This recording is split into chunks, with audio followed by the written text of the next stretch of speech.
ఈరోజు మనం చర్చించుకోబోయే జీవన సమస్య వర్షాకాలంలో వచ్చే చర్మ సమస్యలు. అసలు వర్షాకాలంలో ఎటువంటి చర్మ సమస్యలు వస్తాయో ముందుగా వివరిస్తారా అండి?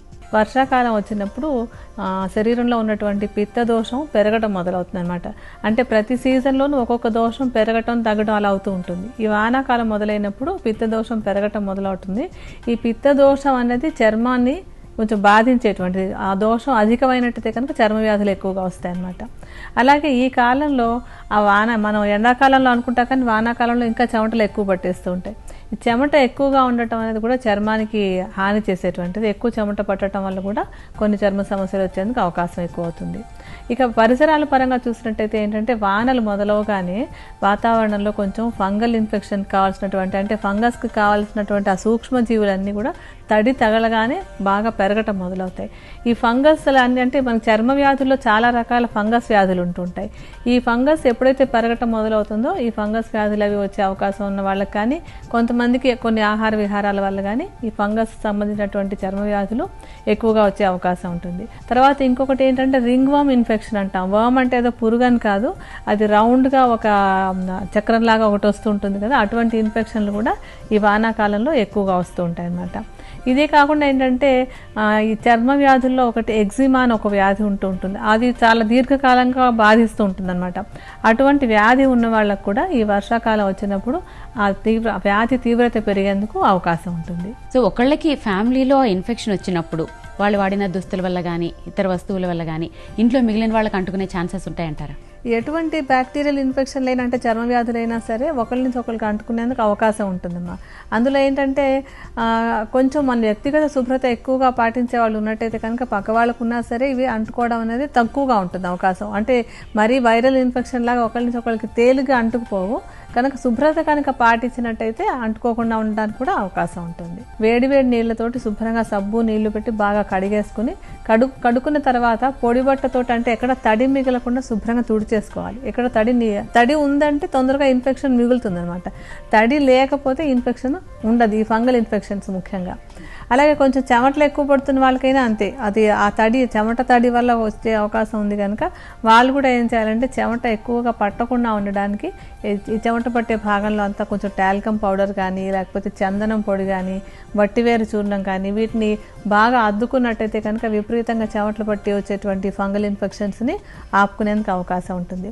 ఈ సీజన్లో కొంచెం షూస్ అవి అంటే బయట రోడ్డు మీద నడవాల్సి వచ్చిన వాళ్ళు షూస్ వేసుకోవడం సాక్స్ వేసుకోవడం మానేసి మామూలు చెప్పులు వేసుకోవడం బెటర్ అనమాట. కొంచెం గాలి తగులుతూ ఉంటుంది కదా, అలా చేసి ఇంటికి వచ్చి కాళ్ళు కడిగేసుకుంటూ ఉంటే కూడా ఈ చర్మ వ్యాధులు ఎక్కువగా రాకుండా ఉండడానికి సహాయకారిగా ఉంటుంది. వర్షాకాలంలో వచ్చే చర్మ వ్యాధుల నివారణకు ఉపకరించే ఆయుర్వేద ఔషధాన్ని ఏ విధంగా తయారు చేసుకోవాలో వివరిస్తారండి? మనం చేసుకోబోయేటువంటి ఔషధంలో మనం మొట్టమొదటి తీసుకోవాల్సినటువంటి మూలిక బావంచాలు. ఈ బావంచాలు అనేది చర్మానికి చాలా చాలా మంచి టానిక్. చాలామంది ఇళ్లలో కూడా కొంచెం సున్నిపిండిలో వాటిలలో ఈ బావంచాలు అవి వేస్తూ ఉంటారు. ఈ చర్మ వ్యాధులు రాకుండా రక్షించడానికి ఏవైనా వస్తే వాటిని తగ్గించడానికి కూడా ఈ బావంచాలు చాలా బాగా ఉపయోగపడుతుంది. సుమారుగా బావంచాలు చూర్ణాన్ని ఒక 50 గ్రాముల పరిమాణంలో తీసుకోండి. ఇప్పుడు మనం కొద్ది పరిమాణంలో చేసుకోవడానికి కాస్తంత చూర్ణాన్ని తీసుకుని విడిగా ఉంచుకుందాం. మనం తర్వాత తీసుకోబోయేటువంటి మూలిక సుగంధి పాల. ఈ సుగంధి పాలని శారీబా అంటాం సంస్కృతంలో. ఇది కూడా ఏంటంటే చర్మానికి చాలా మంచి టానిక్ అనమాట. అంటే చలవ చేసేటువంటి గుణం ఉన్నటువంటివి తీయటివి చేదువి ఇవన్నీ కూడా చర్మానికి మంచి టానిక్ లాగా పనిచేస్తాయి. ఈ సుగంధి పాల అనేది చాలా చలవ చేస్తుంది. వేసవి కాలంలో కూడా దీన్ని డ్రింక్స్ అవి తయారు చేసుకుని తాగుతూ ఉంటారు మామూలుగా చలవ చేయడం కోసం అని చెప్పి. ఇది రక్తశుద్ధికి చాలా మంచి ఔషధం అనమాట. అంటే రక్తశుద్ధి జరిగినట్టయితే కనుక చర్మానికి వ్యాధులు రాకుండా ఉంటాయి. ఈ చూర్ణాన్ని కూడా 50 గ్రాముల పరిమాణంలో తీసుకోవాలి. ఇప్పుడు మనం కొద్దిపాటి ఔషధానికి కాస్తంత చూర్ణాన్ని తీసుకుని ఇందాక ప్లేట్లో పెట్టుకుందాం. తర్వాత తీసుకోవాల్సినటువంటి మూలిక చెంగల్వ కోష్టు. ఈ చెంగల్వ కోష్టు కూడా చర్మానికి చాలా మంచి టానిక్ లాంటిది. తర్వాత ఏంటంటే ఇది చర్మం మీద అంటే చర్మానికి కింద ఉన్నటువంటి కొవ్వును కూడా తగ్గిస్తూ ఉంటుంది అనమాట. అంటే చర్మం కొంచెం లూజ్గా ఉందనుకోండి, దీన్ని రెగ్యులర్గా పైన అంటే చర్మం మీద మసాజ్ చేస్తున్నట్టయితే కనుక ఆ చర్మం ముడతలు పడిపోకుండా ఏజింగ్ లేనట్టుగా కనపడడానికి కూడా ఇది సహాయపడుతూ ఉంటుంది. ఈ చూర్ణాన్ని కూడా ఒక 50 గ్రాముల పరిమాణంలో తీసుకోవాలి. ఇప్పుడు మనం కొద్దిపాటి ఔషధానికి కాస్తంత చూర్ణాన్ని తీసుకుని ఇందాక చూర్ణాలతో కలుపుకుందాం. తర్వాత తీసుకోవాల్సినటువంటి మూలిక వట్టివేళ్ళు.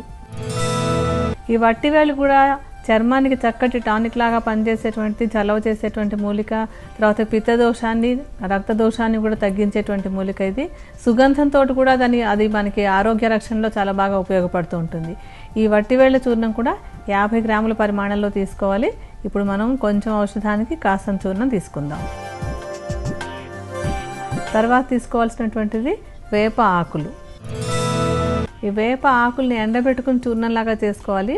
బ్యాక్టీరియాని, వైరస్ని, వేటిని కూడా చర్మంలోకి ప్రవేశించకుండా ఆపడానికి కూడా ఈ వేప అనేది బాగా ఉపయోగపడుతుంది. ఈ వేప ఆకుల చూర్ణాన్ని కూడా 50 గ్రాముల పరిమాణంలోనే తీసుకోండి.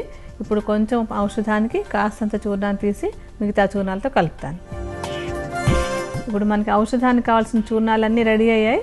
వీటిని బాగా కలుపుదాం. ఇలా తయారు చేసుకున్నటువంటి చూర్ణాన్ని ఒక సీసాలో పోసి భద్రపరచుకోండి. దీన్ని వాడుకోవడం ఎలాగంటే పైకి వాడుకుంటాం, ఎక్స్టర్నల్ అప్లికేషన్ లాగా వాడుకుంటాం అన్నమాట. ఈ చూర్ణానికి సమానంగా పెసరపిండి కలుపుకొని వాడుకోవాలి. అయితే ఏంటంటే పెసరపిండిని విడిగా ఒక డబ్బాలో ఉంచుకోండి, ఈ చూర్ణాలన్నీ విడిగా ఓతాన్లో ఉంచుకోండి.